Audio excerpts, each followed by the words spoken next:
dengan sebenar-benarnya takwa, dan janganlah kalian mati melainkan dalam keadaan Islam. Ya ayyuhan nasu rabbakum alladzi khalaqakum min nafsin wahidah wa khalaqa minha zawjaha wa bassa minhuma rijalan katsiran wa nisaa. Taqullaha alladzi tasaaluna bihi wal arham innallaha kana 'alaykum raqiba. Ya ayyuhalladzina amanu taqullaha wa qulu qawlan sadida yuslih lakum a'malakum wa yaghfir lakum dhunubakum wa man yuti' Allaha wa rasulahu faqad faza fawzan 'aziman. Ya ayyuhal mu'minun, sedang rahimakumullah, Islam adalah satu-satunya agama yang ada di sisi Allah Subhanahu wa taala. Umat manusia yang diakui oleh Allah dan diakui oleh Rasulullah hanyalah mereka yang beragama Islam. Allah berfirman di dalam Al-Quran surat Al-Imran ayat 19, Inna dina indallahil Islam, sesungguhnya agama di sisiku adalah agama Islam. Tidak akan pernah ada agama yang lain. Dan memang hadirin sekalian, hanya Islam inilah yang mempunyai kitab suci yang asli, kitab yang orisinil langsung dari Allah Subhanahu wa taala, yaitu Al-Qur'anul Karim, yang penuh kebenaran tanpa ada sanggahan di dalam, bukan bikinan makhluk. Dan memang hadirin sekalian, apapun problematika manusia di muka bumi ini, apapun perkara-perkara yang kita hadapi, bahkan itu perkara alam semesta ataupun itu perkara akhirat, semua ada di dalam kitab Allah sebagai pedoman dan petunjuk bagi umat manusia, khususnya umat Islam, agar selamat hidup dunia dan di akhirat. Maka judul khutbah pada Jumat yang mulia ini hadirin sekalian, kita akan membahas tentang penyakit hati. Ya ayyuhal mu'minun, sidang Jumat rahimakumullah, setiap anggota tubuh yang ada pada diri kita ini hadirin sekalian, Allah ciptakan mempunyai fungsi masing-masing. Apabila anggota tubuh kita ini rusak, maka fungsi itu akan ikut terganggu. Apabila akal manusia itu rusak, maka pikiran manusia itu akan terganggu, bahkan rusak sama sekali. Apabila mata ini rusak, maka penglihatan akan terganggu. Apabila telinga rusak, pendengaran akan terganggu. Begitupun seterusnya hadirin sekalian. Tetapi ada segumpal daging di dalam tubuh manusia. Apabila ini rusak hadirin sekalian, maka seluruh anggota tubuh manusia itu akan menjadi rusak. Itulah yang dinamakan hati.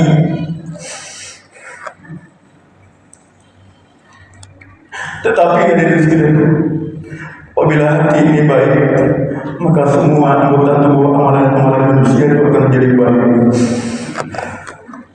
Inilah sebuah penyakit yang paling parah di muka bumi ini, yang memerlukan obat yang penuh perjuangan, yaitu penyakit hati. Ini yang menyebabkan kehancuran manusia. Penyakit ini sangat berbahaya.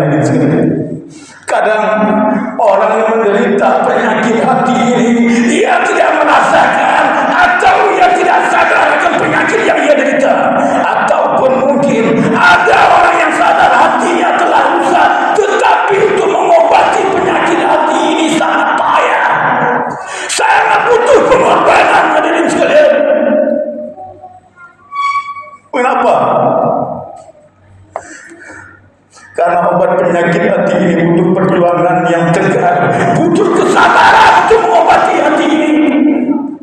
Yaitu kita harus berani melawan diri kita sendiri. Bukan orang lain yang kita lawan, diri kita sendiri. Bahkan nafsu kita yang harus kita lawan.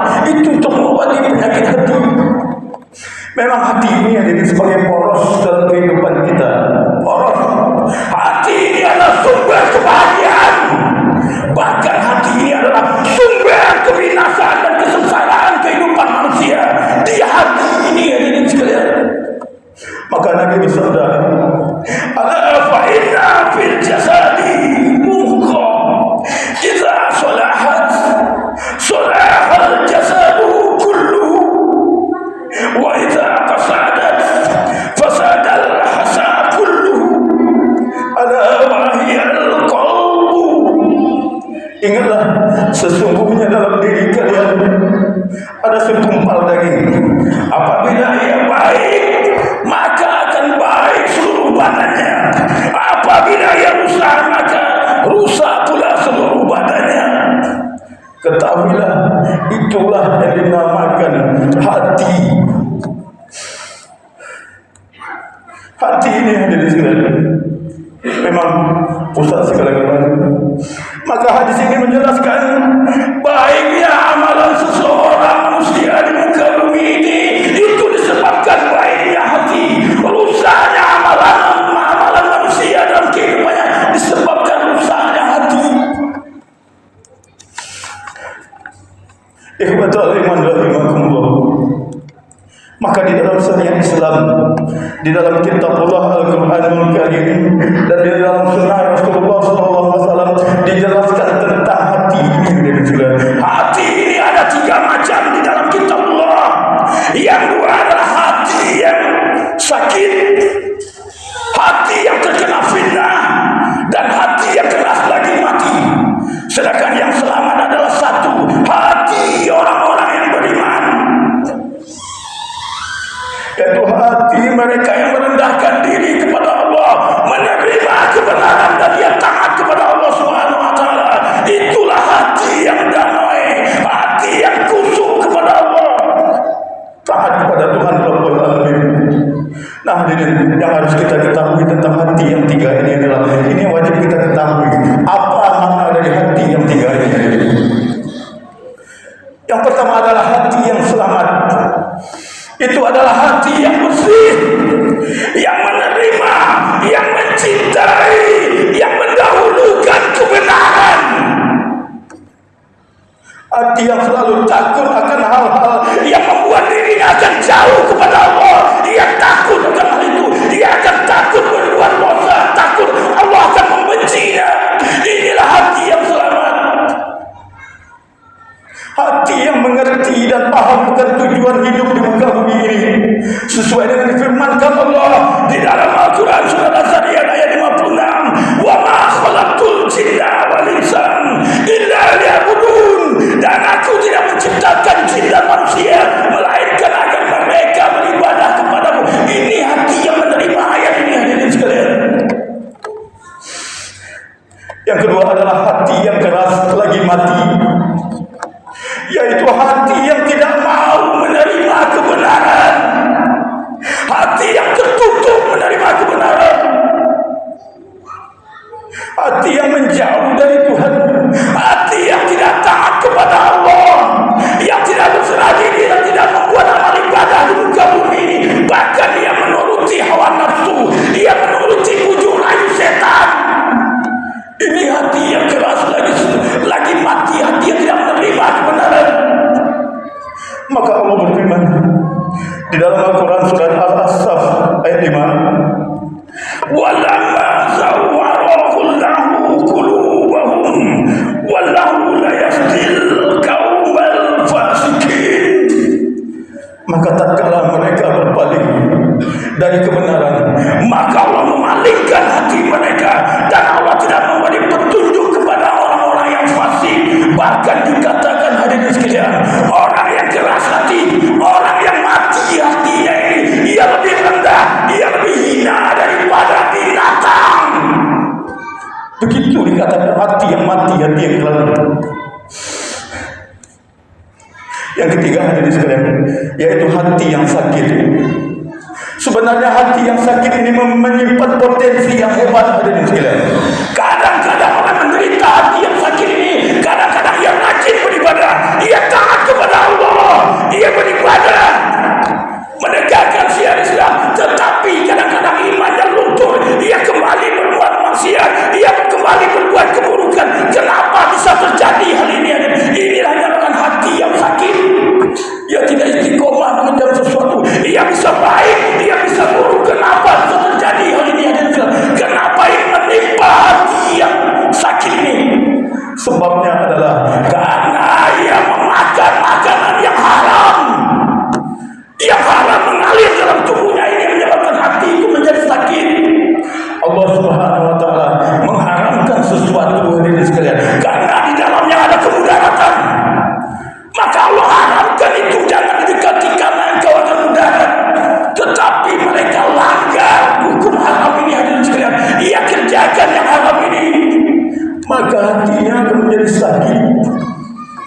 tidak istiqomah menjalankan.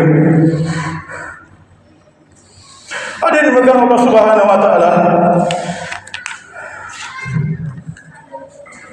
Jadi hal-hal yang diharamkan oleh Allah Subhanahu wa taala ini hadirin sekalian, apabila kita langgar, apabila kita makan hal yang disebabkan oleh hasil yang haram ini, akan mensuplai dalam tubuh kita suatu keburukan,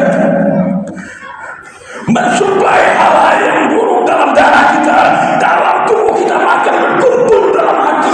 Nah, inilah hati itu menjadi sakit apabila ada barang haram masuk ke dalam tubuh kita. Dan sungguh sangat miris hidup di akhir zaman ini, di saat ini, kehidupan di dunia ini. Bahkan yang haram-haram ini sangat merajalela, sangat berkembang biak yang haram-haram ini, ada khususnya dalam mencari nafkah, dalam mencari rezeki. Kebanyakan orang berpikir asal itu bisa manfaatkan, asal itu dapat uang masuk, langgar yang haram itu. Ini kenyataannya, hadirin sekalian. Maka sakitlah. Nah, hadirin sekalian, adapun penyakit-penyakit yang berasal dari hati ini adalah yaitu sifat munafik, riya, penyakit syubhat yaitu waswas, suzon, berburuk sangka, dengki, iri hati, sombong, ujub kepada diri sendiri, dendam membara, waswas, bahkan berputus asa. Bahkan ia terlalu mencintai dunia dalam kehidupannya. Barakallahu li wa lakum fil Qur'anil azim wa nafa'ani wa iyyakum bima fihi minal ayati dzikril hakim. Aqulu qawli hadza wa astaghfirullahal azim wa lakum innahu huwal ghafurur rahim.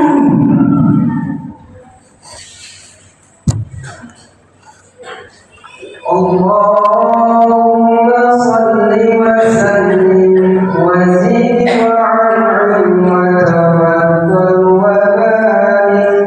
بجلالك وكمالك على أصرف عبادك سيدنا محمد وأن كل الصحابة أجمعين.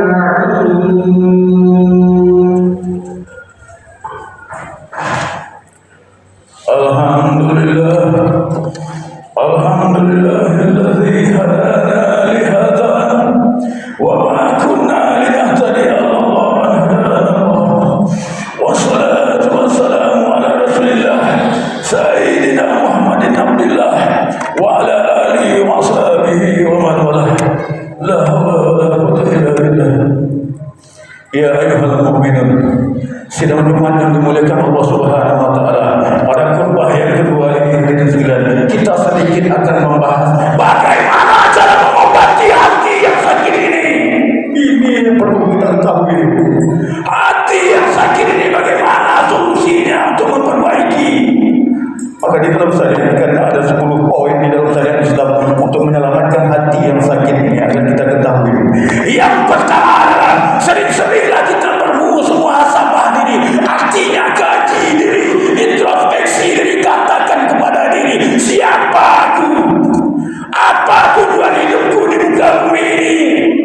Apa yang telah aku lakukan selama ini dari dahulu sampai saat ini untuk diriku, untuk agama? Apakah sudah banyak amal ibadahku atau lebih banyak keburukan yang aku buat selama ini? Introspeksi dan kaji diri yang ada di sekalian. Yang pertama, ini akan menimbulkan kesadaran bagi diri kita apa yang telah kita buat. Sementara tanggungannya adalah surga dan neraka Allah yang akan kita hadapi yang ada di sekalian. Ingat, itu tujuan introspeksi diri yang pertama. Yang kedua adalah bangun waktu subuh. Memang sangat berat menyelamatkan hati ini. Bangun waktu subuh, lakukan sholat berjamaah di sini masjid yang kita cintai ini yang ada di sekitar, dan usahakan sholat tepat waktu. Ini akan membuat hati akan menjadi tegar. Bangun subuh di sini, lakukan sholat, itu yang kedua. Yang ketiga adalah rajin-rajinlah bersedekah, walaupun itu 1000 perak, walaupun itu 2000. Ikhlaskan Allah berapa yang kita sanggup. Ini akan membersihkan hati kita, membuat kita tegar, terus menolong agama Allah, terus bersedekah. Yang keempat, hadirin sekalian, santun dan penyayang kepada orang tua. Ya. Bagi kita yang masih mempunyai orang tua, sayang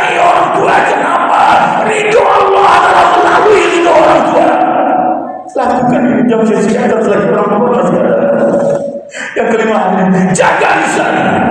Jaga lisan dari perkataan yang tercela, perkataan yang sia-sia, atau apalagi menghibah orang. Jaga lisan dari sekarang, hadirin sekalian. Yang keenam adalah bantulah orang yang sedang membutuhkan pertolongan. Mungkin 1 bulan atau setengah bulan kita melihat orang yang butuh pertolongan, maka bantu mereka, hadirin sekalian. Ikhlas karena Allah. Bantu mereka, ini akan menumbuhkan sifat penyayang bagi kita. Yang ketujuh adalah kembali kepada kitabullah Al-Quranul Karim. Al-Quran jangan hanya ajaran di dinding. Bacalah Al-Quran ini, hadirin, karena Al-Quran ini adalah obat penawar bagi hati.